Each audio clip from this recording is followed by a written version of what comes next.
لاپرواہی ہو رہی ہے، اور وہ قصدن نہیں ہو رہی ہے، لوگوں کو پتہ نہیں ہے لیکن غلطی کر رہے ہیں، ہم سے بھی ہو رہی ہے۔ اکثر ایسا ہوتا ہے، آپ غور کیجئے گا کہ جب اذان ہوتی ہے، دن میں 5 مرتبہ جب نماز کے وقت ہوتا ہے، اذان ہوتی ہے، تو اذان کو ہم اس اہمیت سے نہیں سنتے ہیں جو اس کی اہمیت ہے، لیکن چونکہ ہمیں پتہ نہیں ہے، ہم کو صرف اتنا پتا ہے کہ اذان اس لیے ہو رہی ہے کہ نماز کا وقت ہو گیا ہے۔ نہیں، علامہ اقبال نے حضرت بلال کی اذان کی ترجمانی کی تو کہا اذان ازل سے تیرے عشق کا ترانہ بنی، نماز اس کے نظارے کا ایک بہانہ بنی۔ اللہ کے نبی نے صحابہ اکرام سے فرمایا کہ جب تم نماز پڑھو تو ایسے پڑھو جیسے اپنی آنکھ سے اللہ کو دیکھ رہے ہو۔ تو صحابیوں نے عرض کیا کہ یا رسول اللہ اگر یہ کیفیت نہ پیدا ہو تو آپ نے فرمایا تب یہ سمجھو کہ اللہ تمہیں دیکھ رہا ہے۔ یہ اہمیت ہے نماز کی، اور اس نماز کی اہمیت کو ہم اس لیے بھولے جا رہے ہیں کیونکہ ہم اذان بے پرواہ ہو کے سن رہے ہیں۔ اذان کے کلمات کیسے آئے؟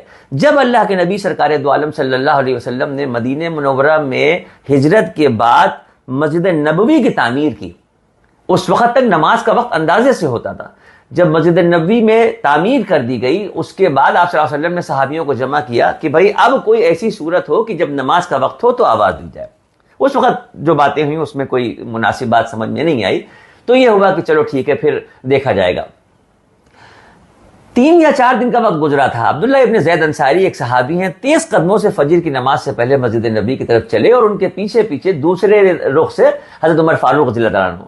مسجد نبی میں پہلے عبداللہ ابن زید انصاری داخل ہوئے اور عرض کیا کہ یا رسول اللہ میں کچھ سویا کچھ جاگا سا تھا، آج میں نے بڑا عجیب سا ایک خواب دیکھا۔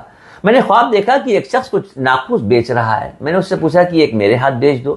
بیچنے والے نے پوچھا تم کیوں خرید رہے ہو؟ تو میں نے کہا ہم اس کو بجا کے لوگوں کو نماز کے لیے بلائیں گے۔ تو بیچنے والے نے کہا کہ نہیں تم یہ نہ خریدو، میں تمہیں اس سے بہتر طریقہ بتاتا ہوں، اور اس بیچنے والے نے پورے اذان کے کلمات سنا دیے، اللہ اکبر سے شروع ہو کے جو ہم سنتے ہیں۔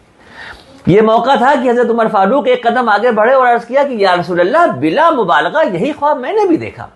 یعنی یہ اذان کے الفاظ پہلے 2 صحابیوں کو خواب میں سنائے گئے، اس کے بعد دوسرے دن جبرائیل علیہ السلام اللہ رب العزت کی بارگاہ سے یہ اذان کے کلمات لے کے اللہ کے نبی کی خدمت میں حاضر ہوئے اور اذان کے کلمات دہرا دیے۔ وہ موقع تھا کہ جب آپ صلی اللہ علیہ وسلم نے عبداللہ ابن زید انصاری سے کہا کہ بلال اونچی آواز والے ہیں، ان کو سکھاؤ، اور پھر چشم فلک نے وہ نظارہ دیکھا کہ حضرت بلال نے اللہ رب العزت کے محبوب نبی کریم سرکار دو عالم صلی اللہ علیہ وسلم کے کہنے پہ پہلی مرتبہ مسجد نبوی کی دیوار پہ کھڑے ہو کے اذان دی۔ اذان جب انہوں نے دی، لوگوں نے سنا، تو ہمارے نبی نے فرمایا قیامت تک کے لیے، اب یہ جو بات ہے یہ قیامت تک کے لیے، ہمارے نبی نے فرمایا کہ دنیا میں جو لوگ اذان دیتے ہیں، جو مؤذن کہلاتے ہیں، جو مسجدوں میں 5 وقت اذان دیتے ہیں، ان کا مقام و مرتبہ پتہ ہے آپ کو؟ قیامت کے دن جب لوگ آ رہے ہوں گے اپنی قبروں سے نکل کے، تو اس میں کچھ لوگ ایسے ہوں گے جن کے چہرے چمک رہے ہوں گے، جن کی گردنیں اٹھی ہوئی ہوں گی، جو بڑے شان سے آ رہے ہوں گے۔ لوگ حیران ہو کے پوچھیں گے بھئی یہ کون لوگ ہیں جن کے چہرے اتنے چمک رہے ہیں؟ تو بتایا جائے گا کہ یہ وہ ہیں جو دنیا میں اذان دیتے تھے۔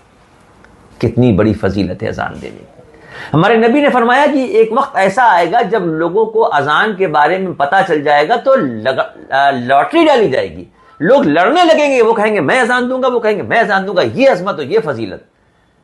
جب یہ نظارہ سامنے آیا تو صحابہ کرام نے ہاتھ جوڑ کے عرض کیا کہ یا رسول اللہ اتنی بڑی فضیلت اذان کی اور اکیلے بلال کے حصے میں چلی گئی، ہم محروم رہ گئے، اے اللہ کے نبی ہمارے ساتھ حق تلفی ہے۔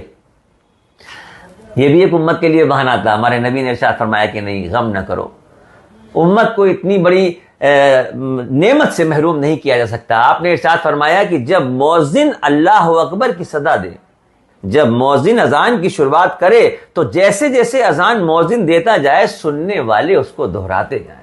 ہائے ہائے ہائے ہائے، کیا کہنے، یعنی مؤذن نے کہا اللہ اکبر اللہ اکبر، تو سننے والے نے خالی اتنا کہہ دیا اللہ اکبر اللہ اکبر، کہا اشہدو ان لا الہ الا اللہ، تو کہا اشہدو ان لا، یعنی اذان ہوتی جا رہی ہے، سننے والے دہراتے جا رہے ہیں، اتنے ہی ثواب کے حقدار سننے والے بھی ہو جائیں گے۔ کیا سبحان اللہ۔ ایک روایت میں آتا ہے کہ جتنے بھی لوگ اذان کے الفاظ دہراتے ہیں یہ بالکل اس کے برابر کا ثواب ہوگا جو ایک مؤذن کو ملتا ہے۔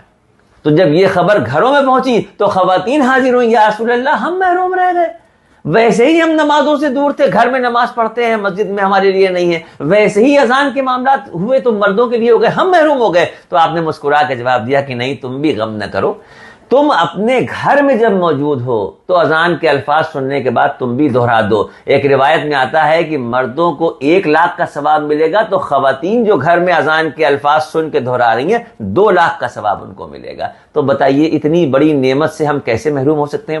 صرف اسی لیے نا کہ ہم بے پرواہ ہیں, صرف اسی لیے کہ ہمیں ہوش نہیں, غفلت میں اذان ہو رہی ہے تو ارے ٹھیک ہے بھائی نماز پڑھ لیں گے, اذان ہو رہی ہے تو نماز پڑھ لیں گے نہیں. اذان کو سنیے, لفظوں کو دہرائیے, ثواب کے حقدار ہوئیے, اس کے بعد مصلی پہ آئیے. Create a video of your talents and share it via WhatsApp on 9700491819. If you are new to this channel, then don't forget to subscribe. Thank you.